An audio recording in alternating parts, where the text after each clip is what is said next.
ভারত সরকারের কৃষি মন্ত্রক ও দূরদর্শন শান্তিনিকেতন নিবেদিত কৃষি দর্শন অনুষ্ঠানে আপনাদের স্বাগত জানাই।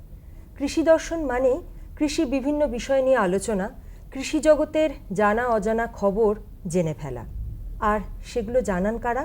আমাদের বিশেষজ্ঞেরা। আজকে আমরা একটা অন্যরকম বিষয় নিয়ে আলোচনা করব। যত দিন যাচ্ছে আমরা কিন্তু আধুনিক হচ্ছি। কৃষি জগতেও নানান আধুনিক উপকরণের প্রয়োগ শুরু হয়ে গেছে, বিশেষ করে বিভিন্ন পদ্ধতি যেগুলো একেবারেই নতুন। ধান চাষের ক্ষেত্রে কি কি নতুন পদ্ধতি শুরু হয়েছে সেই সম্পর্কেই আজ আমরা বিশদে জানব। আমাদের সঙ্গে আছেন কৃষি বিশেষজ্ঞ হিসেবে সুকান্ত মুখার্জি, সহ কৃষি অধিকর্তা, আউশগ্রাম 2। নমস্কার। হ্যাঁ, নমস্কার। যত দিন যাচ্ছে তো আমরা সত্যি আধুনিক হচ্ছি সব জায়গাতেই, কৃষি জগতেও সেই পরিবর্তনটা এসেছে। ধান চাষের ক্ষেত্রে কি কি নতুন পদ্ধতি খুব সাড়া ফেলেছে?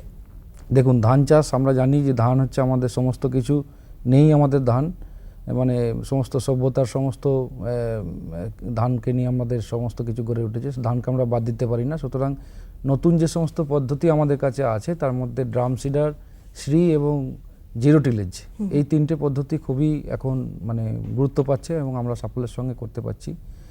তো আমরা দেখেছি যে আমাদের শ্রী এবং জিরো টিলেজ এইটা এখন খুব সাংঘাতিকভাবে আমরা বাড়িয়ে কাজগুলো করছি আর কি। তো শ্রী পদ্ধতি এবং জিরো টিলেজ পদ্ধতি, এই দুটো পদ্ধতির মাধ্যমেই আমরা চাষবাসগুলো মানে করছি। এই যে নতুন পদ্ধতিগুলোর কথা আপনি বলছেন, শ্রী বা জিরো টিলেজ, এগুলোর জন্য কি কোনো বিশেষ আবহাওয়ার প্রয়োজন, বা কি ধরনের আবহাওয়া বা মাটির অবস্থানটা ঠিক কীরকম হতে হবে? মাটি কোনো অসুবিধা নেই, শ্রী পদ্ধতির ক্ষেত্রে আমরা যে কোনো মাটিতেই শ্রী পদ্ধতি করতে পারি।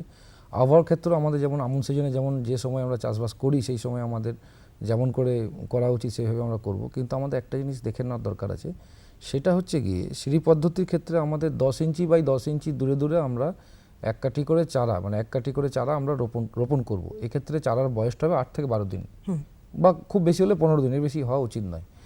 আর জিরো টিলেজের ক্ষেত্রে আমার এখানে পোতার কোনো গল্প নেই, বীজতলার কোনো গল্প নেই। এখানে সরাসরি আপনার জমিতে আগাছানাশক প্রয়োগ করে সমস্ত ধরনের আগাছা মেরে দেওয়ার পর গ্লাইফোসেট জেনারেলি আমরা ব্যবহার করি। তারপরে আমরা কি করব না, মেশিনের সাহায্যে ধান এবং ধইঞ্চা একসঙ্গে আমরা বুনে দেবো। বিঘেতে আমার প্রায় 5.5 কিলো করে লাগবে এবং মেশিন চলে গেলে কিন্তু আমার চাষটা কমপ্লিট। এবং জিরো টিলেজের ক্ষেত্রে আমরা জুলাই মাসের ফার্স্ট উইক অফ জুলাই পর্যন্ত টাইম পাবো। শ্রীর ক্ষেত্রে কোনো অসুবিধা নেই। শ্রীর ক্ষেত্রে আমার যেহেতু চারাটা অল্প দিনের পুঁতছি আমরা এন্টায়ার জুলাই মাসটা সময় পাবো এবং সেখানে যদি স্বল্প ডিউরেশনের ধান হয় তাহলে আমরা আগস্ট মাসের ফার্স্ট উইক পর্যন্ত আমরা পুঁততে পারবো। আচ্ছা, এই যে দুটো পদ্ধতি, এদের প্রয়োগ পদ্ধতি কীরকম? সেটা কি আলাদা নাকি একই রকম? না, দুটো পদ্ধতি সম্পূর্ণ আলাদা। একটার ক্ষেত্রে যেমন আমরা কোনো টেনশন বা চাপ থাকছে না, জিরো টিলেজের ক্ষেত্রে যেমন ডাইরেক্টলি আপনি ডাইরেক্ট সিডেড রাইস বলছি আমরা, বা আগে যেমন আমরা ছড়িয়ে ছিটিয়ে বুনতাম সময় মতন, সেরকম করে শুকনো বীজতলা যেমন করতাম সেরকম করে করছি। এখানে কোনো হেডেক বা চাপ থাকছে না, কিন্তু আমাকে একটা সময় সুবিধা এবং জমির জো কন্ডিশনকে খেয়াল রেখে জিরো টিলেজটা করতে হচ্ছে। শ্রীর ক্ষেত্রে কিন্তু আমাকে অবশ্যই আমার জমিটা যেন ভালো করে কাদানো হয় প্রাথমিকভাবে, এবং চারাগুলো যাতে সঠিকভাবে তৈরি করা যায়, বীজতলাটা যেমন হয় তার থেকে একটু সামান্য রেজিং সিডবেড হবে, একটু জাস্ট ভালো বীজতলাটা হবে একটু, সেই বীজতলা থেকে আমরা চারা যেমন করে মানে আমরা করি, বীজতলা থেকে চারা আমরা জাস্ট উপরে নিয়ে আসি, সেরকম ধরনের কোনো ব্যাপার নাই। খুব অল্প করে ঘাসের চাপড়া থেকে যেমন একটা একটা করে ঘষে ঘষে তুলে নেওয়া হয়, সেরকম করে আমাকে চারাগুলোকে সংগ্রহ করে তুলে জমিতে পুঁততে হবে। প্রচলিত পদ্ধতির বাইরে বেরিয়ে এসে নতুন পদ্ধতির দিকে এগোচ্ছে কৃষি জগৎ। তো ধান চাষের ক্ষেত্রে এই যে দুটো পদ্ধতি আপনি বলছেন, শ্রী আর জিরো টিলেজ, অনেক সময় দেখা যায় যে নতুন কিছু করতে গেলে তার যেমন সুবিধাও আছে অসুবিধাও আছে। এই দুটো পদ্ধতির ক্ষেত্রে সেগুলো কি কি? দেখুন, প্রথম হচ্ছে মোটিভেশন। যে পিউপিল, যারা টার্গেট পিউপিল আছে, কমিউনিটি ফার্মার্স আছে, তাদেরকে মোটিভেট করাটা একটা বিশাল কঠিন ব্যাপার, কারণ এটা বিশ্বাস করানো খুব কঠিন ব্যাপার না হাতে কলমে করে দেখালে। সেই জন্য আমরা আমাদের যে ব্লক কৃষি খামার আছে সেই কৃষি খামারে আমরা ডেমনস্ট্রেশন করি প্রত্যেক বছরই। যেমন গত বছর আমাদের আউশগ্রাম 2 নম্বর ব্লকে 100% জমি আমরা শ্রী পদ্ধতির সাহায্যে করেছিলাম। এটা যেমন একটা ব্যাপার আছে যে মানুষকে মোটিভেট করে দেখিয়ে বুঝিয়ে দেওয়া। একবার দেখিয়ে বুঝিয়ে দিতে পারলে কিন্তু বিশাল সুবিধা, কারণ আমার বীজের হার কমছে, জলের হার কমছে, সমস্ত কিছু কমে যাচ্ছে এবং চাষের খরচটাও অনেক কমে যাচ্ছে। অ্যাট দ্য সেম টাইম আমার প্রোডাকশন খুব কম করে হলেও 25% আমার বাড়ছে শ্রী পদ্ধতির ক্ষেত্রে। জিরো টিলেজের ক্ষেত্রে তো আরও সুবিধা, তার কারণ হচ্ছে এখানে আমার কোনো অসুবিধা নেই। একটাই খালি অসুবিধা, মেশিনটা আমার পাওয়াটা সুবিধা হয় না আর কি। আর মানুষকে মোটিভেট করে কেন যে ডাইরেক্ট এরকমভাবে একটা জাস্ট আগাছা মেরে দিয়েছি জমিতে, ধান বুনে দিয়ে যে ধান হয় বা ধান হওয়া সম্ভব এই সম্বন্ধে ধারণা পোষণ তারা চট করে না, কারণ প্রচলিত পদ্ধতি থেকে যেহেতু তারা বেরোতে চান না। তো সেটা যদি করতে পারি, মেশিন যদি আমরা যোগান দিতে পারি এবং ডেমনস্ট্রেশন যদি দু একটা করানো যায়, তাহলে বিঘেতে খুব কম করে হলেও প্রায় 1500 থেকে 1800 টাকা সাশ্রয় হয়, মানে চিন্তাই করা যায় না। ওইটাই আমার প্রফিট হিসেবে পরবর্তী পর্যায়ে পরিগণিত হয়।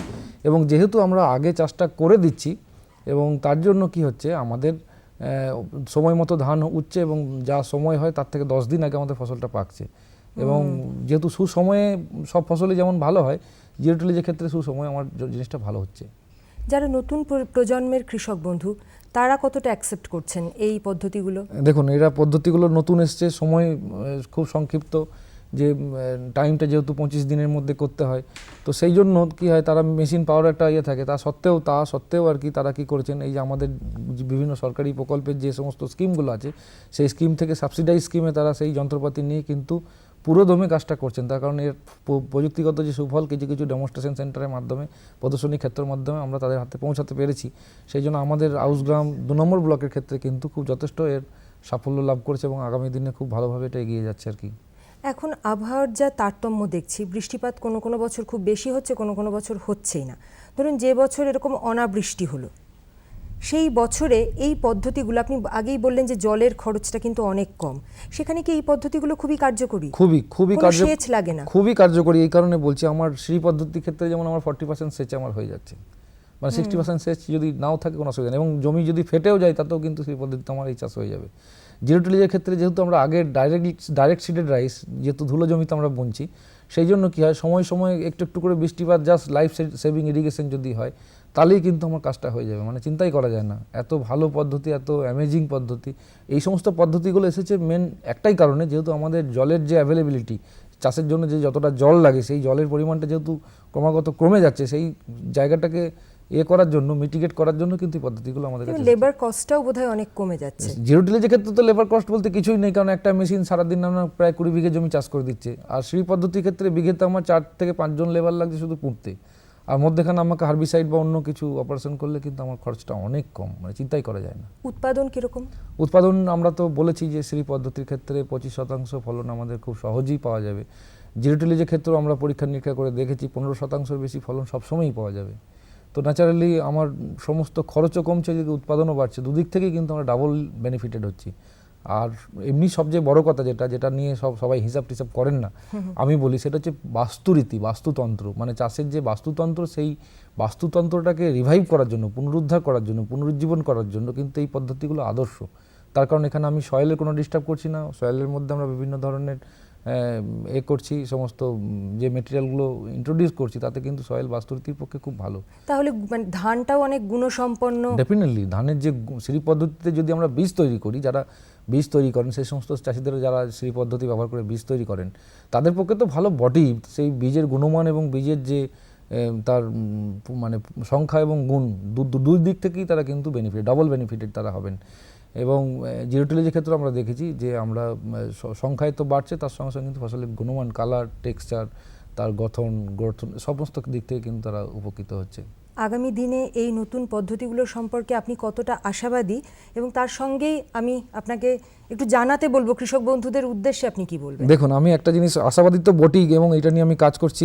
শ্রী পদ্ধতি নিয়ে তো আমি প্রায় 7-8 বছর কাজ করছি, যথেষ্ট ভালো সুফল পাওয়া গেছে। মানে বিশেষ করে এঁটেল মাটিতে মানুষের মধ্যে করার অনিচ্ছা থাকলেও অনেকটা ভালো করা গেছে। কিন্তু জিরো টিলেজ নিয়ে তো আমি অনেক বেশি আশাবাদী। তার কারণ হচ্ছে এখানে কোনো দায়িত্ব থাকছে না। মানে আমি কৃষক হিসেবে চাষ করতে গেলে আমার এখানে কোনো দায়ও নেই, দায়িত্ব নেই। আমি জাস্ট বুনে দিয়ে, মানে আমি যদি মানে উদাও হয়ে যাই তাও কিন্তু আমার চাষ হয়ে যাবে, মানে চিন্তাই করা যাচ্ছে না। আমরা তো মানে শুধুমাত্র কি বলি যে শুধুমাত্র প্রোডাকশন হচ্ছে সেটা তো নয়, চাষ করাটা একটা বিশাল কঠিন ব্যাপার। কারণ লেবারের সমস্যা, জলের সমস্যা, ইনপুটের সমস্যা, সেই সমস্ত জায়গাগুলো থেকে বিচার করতে গেলে আমরা যদি জিরো টিলেজের কথা ভাবি, তাহলে তো আমি খুবই আশাবাদী। এবং আমরা গত বছর যেখানে 50 বিঘে করেছিলাম, সেখানে আমাদের ব্লকেই 1500 বিঘে হচ্ছে, মানে চিন্তাই করা যায় না। শুধু একটু কৃষক বন্ধুদের সচেতন হতে ব্যাস, হবে, একটুখানি সচেতনতা, একটু মানে জাস্ট প্রযুক্তি সম্বন্ধে যারা নিকটবর্তী যে কৃষি অধিকর্তার অফিস আছে সেখানে একটু যোগাযোগ বাড়ানো, আর রেডিও, টিভি, যে সমস্ত মিডিয়া আছে যেখানে চাষের কথা বলা হয়, সেগুলো একটু জাস্ট মন দিয়ে ফলো করা, তাহলেই কিন্তু একটা সাংঘাতিকভাবে কিন্তু আবার চাষকে ঘুরে দাঁড় করানো যাবে। ধন্যবাদ আপনাকে। চমৎকার একটা আলোচনা উপহার দিয়েছেন আমাদের সব কৃষক বন্ধুদের জন্যে সুকান্ত মুখার্জি, আমাদের কৃষি বিশেষজ্ঞ। যে বার্তা উনি দিলেন, কৃষক বন্ধুদের একটু এগিয়ে আসতে হবে, অর্থাৎ কৃষিতে যেসব নতুন প্রযুক্তির ব্যবহার শুরু হয়েছে বা নতুন পদ্ধতি যেগুলো এসে গেছে, সেগুলোকে আপনাকে একটু আঁকড়ে ধরতে হবে, একটু জানতে হবে, একটু শিখে নিতে হবে। তাহলে দেখবেন আগামী দিনে অনেক কিছুই আপনার হাতের মুঠোয় এসে গেছে। বিশেষ করে উৎপাদনের ক্ষেত্রে নিশ্চয়ই আজকের আলোচনা শুনেছেন, যেটা কৃষক বন্ধুদের মধ্যে একটা আক্ষেপ থাকেই যে আমরা চাষ করলাম, সবই করলাম, যত্নও নিলাম, কিন্তু উৎপাদন বাড়লো না। সেগুলো নিয়ে আর কোনো আক্ষেপই থাকবে না। এই নাও আর কিছু। বাস, আরে এটা কি ভাই, এতটুকু রাসায়নিক সার? কৃষিকাজ ছাড়ছো কি? কৃষিকাজ নয়, বোকামি ছাড়ছি। মাটির পরীক্ষা করিয়েছি। এখন তো দাদা যতটা প্রয়োজন ততটাই সার জমিতে দেব। হ্যাঁ, কৃষক ভাই আজই নিজের জেলার কাছের জমি পরীক্ষার গবেষণাগারে মাটির পরীক্ষা অবশ্যই করান। আর মাটিতে পুষ্টিকর পদার্থ, আর্দ্রতা এবং গাছপালার বিকাশ অনুযায়ী প্রয়োজন মতো পুষ্টিকর পদার্থ দিন। আর হ্যাঁ, মাটিতে গন্ধক, দস্তা, বোরনের মতো সূক্ষ্ম পুষ্টিকর পদার্থ সম্পর্কে জানতে ভুলবেন না। সার আর জৈবিক সারের সঠিক ব্যবহারে জমির উর্বরতা বজায় থাকে, উৎপাদনশীলতা বাড়ায়, খরচ কমায় আর মূল্যবান বিদেশি মুদ্রা বাঁচাতে সাহায্য করে। আর হ্যাঁ, ধীরে ধীরে নাইট্রোজেন সরবরাহকারী সার যেমন নিমযুক্ত ইউরিয়াকে অগ্রাধিকার দিন আর ইউরিয়া পাতার উপর ছড়িয়ে দিন। আরে বাহ, তুই তো সত্যিই বুদ্ধিমান হয়ে গেছিস রে। বিশদে জানতে যোগাযোগ করুন জেলা কৃষি আধিকারিক বা কিষাণ কল সেন্টার।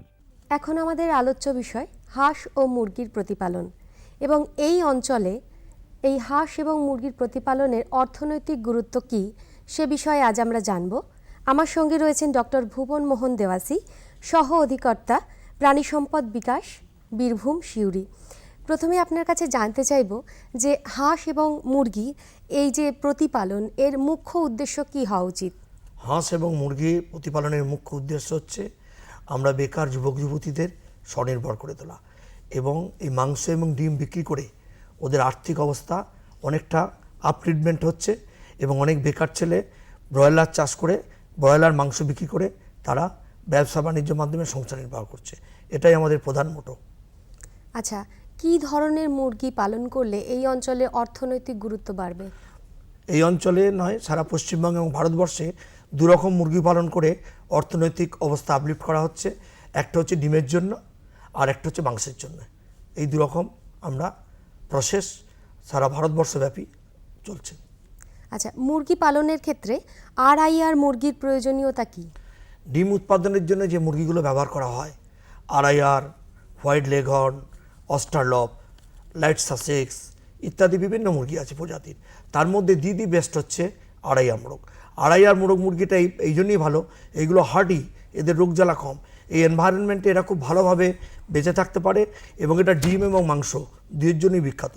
এরা বছরে 200টা করে ডিম দেয় এবং মাংস এদের 6 মাসে প্রায় 6 থেকে 8 মাসের মধ্যে 1.5 কেজি মতো এদের মাংসের মোরগগুলোর ওয়েট হয়। সুতরাং ডিম এবং মাংস দুটোর জন্যই আড়াইয়ার এবং রোগ জ্বালা কম হয়, যার জন্য আমরা এটাকে বিভিন্ন সারা পশ্চিমবঙ্গের বিভিন্ন প্রান্তে আমরা আড়াইয়ার মুরগি বিলি করছি। আচ্ছা, এই যে মুরগির ক্ষেত্রে বংশধারা পরিবর্তন কি এবং এতে কি লাভ হয়? জেনেটিক চেঞ্জ, বংশধারা পরিবর্তন, এটাই আমাদের এখন মানে মুরগি এবং হাঁসের মেন মোটো। কি আমরা যে দেশি মুরগি তারা বছরে দেখা যাবে কি গ্রামে গঞ্জে যারা আছে, আমি জঙ্গলমহলে 27টা ব্লকে বর্ধমান জেলায় কাজ করেছিলাম, 27টা গ্রামে 3টে জিপির কাঁকসা, দুর্গাপুর, ফরিদপুর এবং আউসগ্রাম। তাতে আমি দেখেছি এই দেশি মুরগি 80 থেকে 100টার বেশি ডিম দেয় না, আর আড়াইয়ার মুরগি 200টা ডিম দেয়। আমরা যদি জেনেটিক আপগ্রেডেশন করি, একটা বংশধারা পরিবর্তন করি, অর্থাৎ একটা গ্রামের একটা পাড়া থেকে আমরা দেশি মোরগগুলোকে তুলে নিলাম, ওখানে আমরা মানে এএসএ মতো এজ অ্যাট সেক্সুয়াল ম্যাচুরিটি, পূর্ণবয়স্ক প্রাপ্ত লাল মোরগ দিলাম। ওদের ব্রিড করে যদি আমরা যে বাচ্চাটা পাবো, তারা বছরে ফার্স্ট জেনারেশনে F1-এ 160টা ডিম দেবে। এইভাবে যদি আমরা ক্রমাগত 6টা জেনারেশন করতে পারি, আমরা 200 ডিম এই দেশি মুরগি থেকেই জেনেটিক মানে চেঞ্জের মাধ্যমে পেয়ে যাব। ফলে আমাদের লাভটা কি, আমরা এই যে আড়াইয়ার মুরগি পালন করতে গেলে আমাদেরকে মোটামুটি কিছু খাবার দিতে হয়, কিন্তু দেশি মুরগির জন্য কোনো খাবার দিতে হয় না। এবং বংশধারা পরিবর্তনের মধ্যে যে মানে মুরগিটা হবে সেই মুরগিটা এই চড়ে খাবে, অথচ বিরাট একটা ডেভেলপমেন্ট হবে। এটাই আমাদের আগামী দিনের প্রকল্প এবং এটার উপর জোর দেওয়া উচিত। আচ্ছা, মুরগি পালনের ক্ষেত্রে কি কি প্রতিবন্ধকতা আসে? মেন প্রতিবন্ধকতা সেটা বুঝতেই পারছেন, সেটা হচ্ছে অসুখ। এই অসুখের জন্য আমাদের ভ্যাকসিন শিডিউল আছে।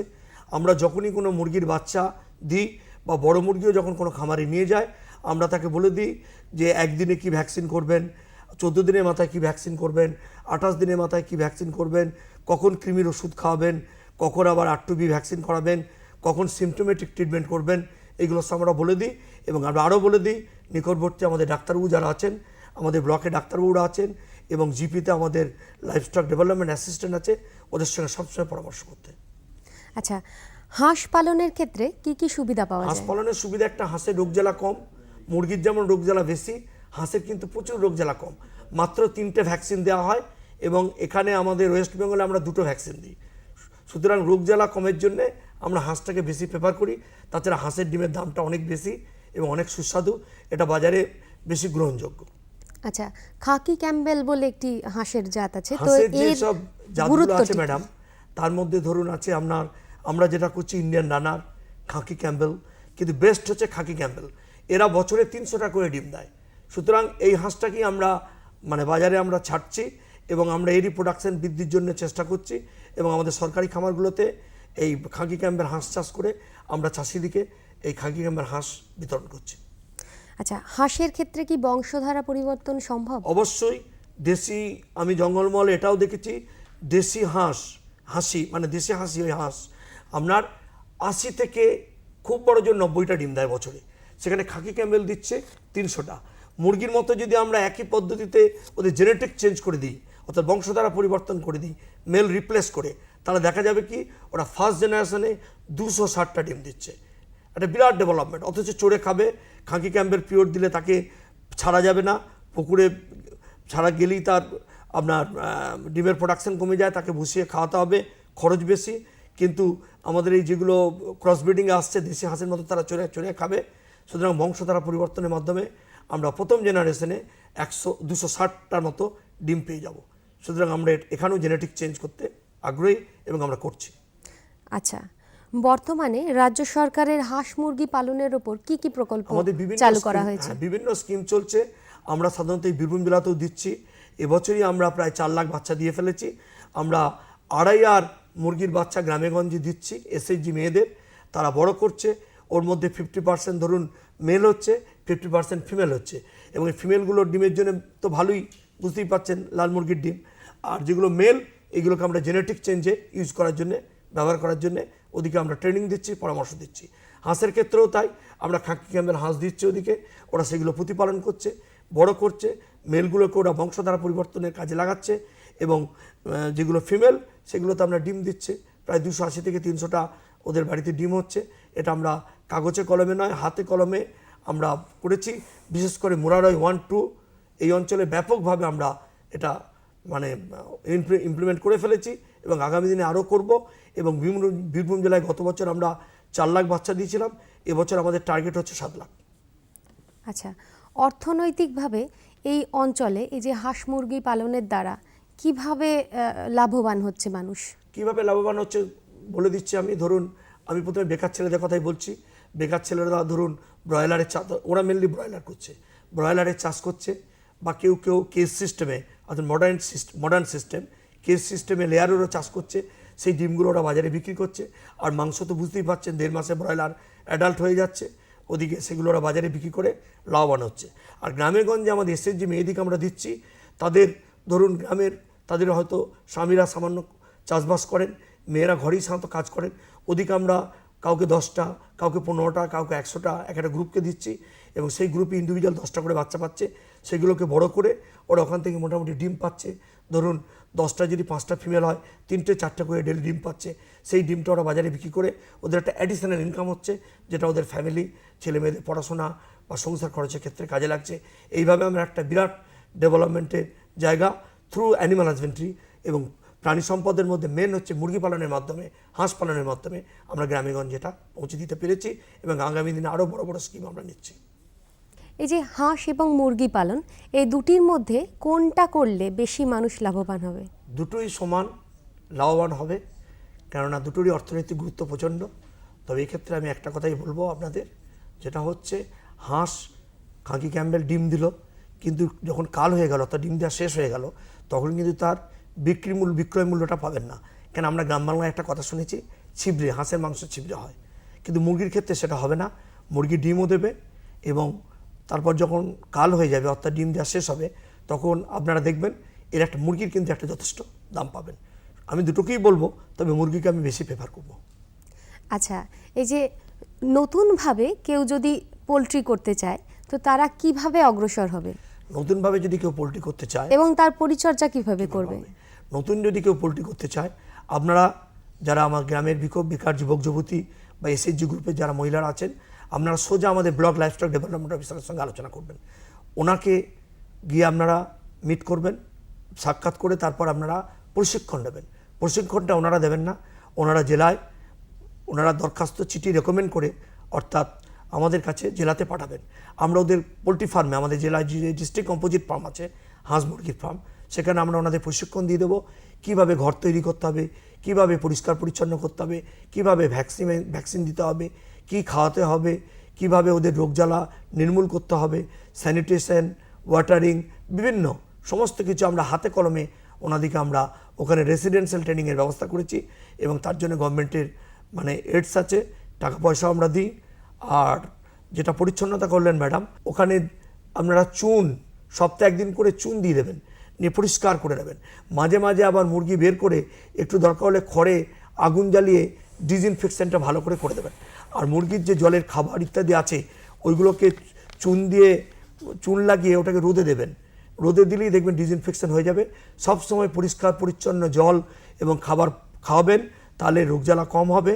না হলে রোগজ্বালা এদের কোলিব্যাসিলিসিস বলে একটা ব্যাকটেরিয়া, কলিফর্ম ডিজিজ ইত্যাদি বিভিন্ন রকম হবে, যেগুলো জলবাহিত রোগ। আর যেটা এদের মোটো, সেটা হচ্ছে মাঝে মাঝে ওই ঘরগুলোকে একটু করে রেস্ট দেবেন। রেস্ট না দিলে ওদের জীবাণু নির্মূল হবে না, এটাই আমাদের কথা। আপনাকে অসংখ্য ধন্যবাদ আমার সঙ্গে থাকার জন্য। আমরা এতক্ষণ হাঁস এবং মুরগি পালন এই নিয়ে আলোচনা করছিলাম এবং আজকে যারা এই অনুষ্ঠানটি দেখছেন অর্থাৎ হাঁস মুরগি পালক বন্ধুরা আমাদের এই আলোচনা থেকে অবশ্যই উপকৃত হচ্ছেন।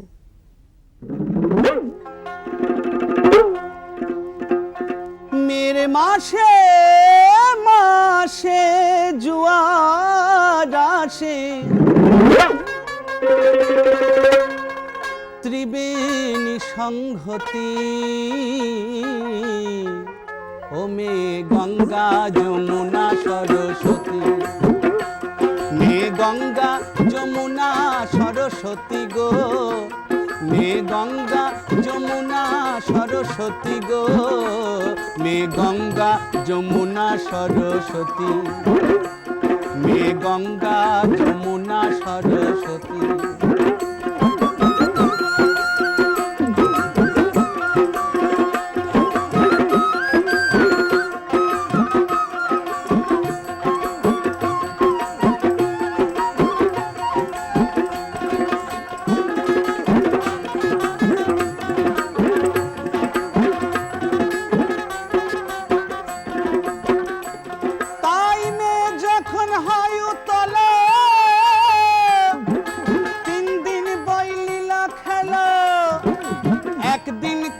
একদিন ধলা একদিন লাল মতি,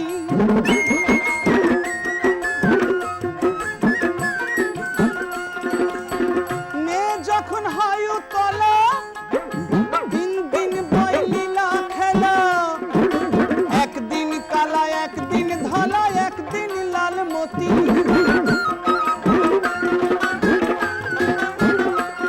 আবার সেই নদীতে স্নান করিলে,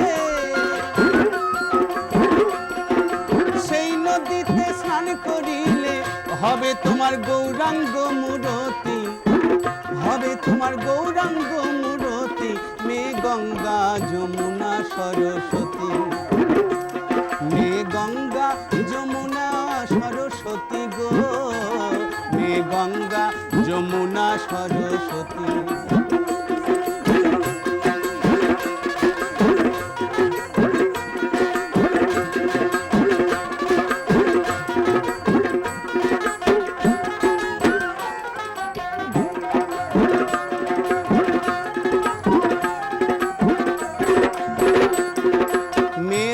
মর্মকে বুঝতে পারে, কিঞ্চিত জানেন ভোলা মহেশ্বরে। একজন বুকে একজন শিরে ধরেন পশুপতি।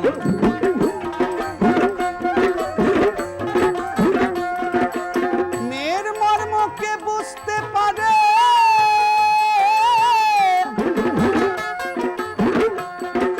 কিঞ্চিত জানেন ভোলা মহেশ্বরে। একজন বুকে একজন শিরে ধরেন পশুপতি।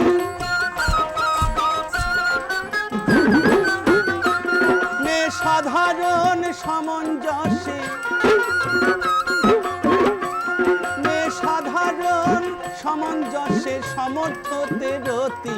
মেয়ে গঙ্গা যমুনা সরস্বতী, মেয়ে গঙ্গা যমুনা সরস্বতী গো, মেয়ে গঙ্গা যমুনা সরস্বতী।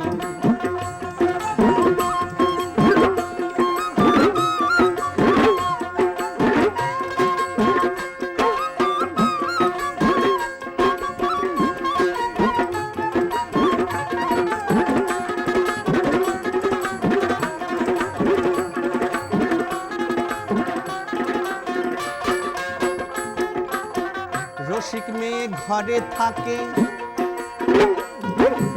ঘরে বসে জগৎ দেখে। সতী হয়ে ধর্ম রাখে, লয়ে উপপতি। আহা লয়ে উপপতি।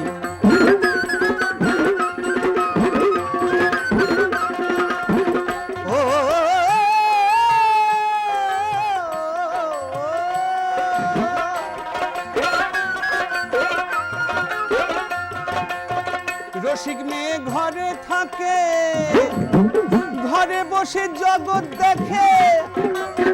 সতী হয়ে ধর্ম রাখে, লয়ে উপপতি।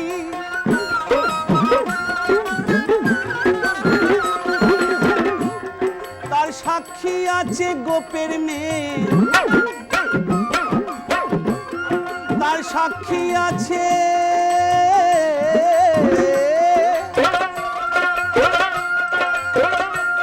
তার সাক্ষী আছে গোপের মেয়ে। গোকুলে বসতি, মেয়ে গঙ্গা যমুনা সরস্বতী। মেয়ে গঙ্গা যমুনা সরস্বতী গো, মেয়ে গঙ্গা যমুনা সরস্বতী।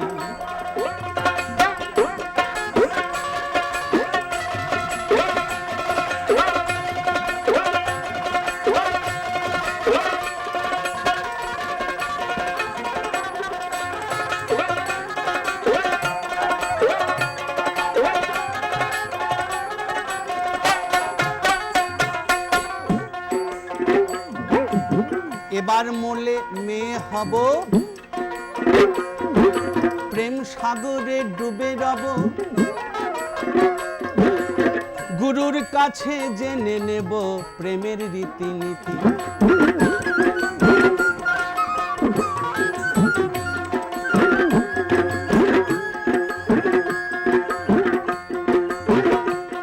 ও ভোলাম